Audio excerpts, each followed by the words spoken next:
Exception, il ne s'agit pas de nouveaux complots. Il s'agit de la continuation du même et seul complot.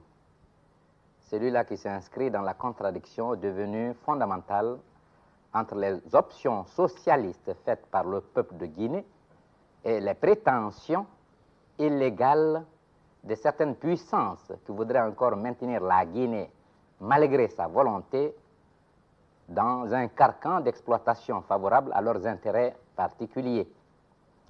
La dernière fois, nous savons qu'il y avait notamment l'Allemagne fédérale, le Portugal, la France, deux pays africains, pour ne pas les citer, aidés par la 5e colonne impérialiste organisée en Guinée, qui était à la base de l'agression du 22 novembre.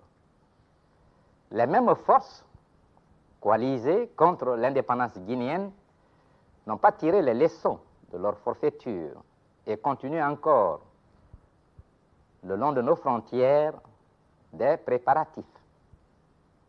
Et ainsi, les complots que nous avons connus ont été fomentés grâce à l'appui des puissances impérialistes, mais avec la complicité des nôtres. C'est ce qui me fait souvent dire, et tel que dans le discours du 1er mai dernier, et les véritables ennemis de l'Afrique sont des Africains inconscients. Car si tous les Africains exprimaient la même volonté d'être, la même volonté d'authenticité et de dignité, eh bien l'impérialisme ne pourrait pas du tout réaliser son dessein, à savoir dominer le continent africain. Thèse du leader ivoirien, selon lequel le refus d'engager le dialogue avec l'Afrique du Sud entraînera fatalement un conflit sur le continent. Pour notre part, le dialogue dont il s'agit signifierait trahison des intérêts supérieurs de l'Afrique.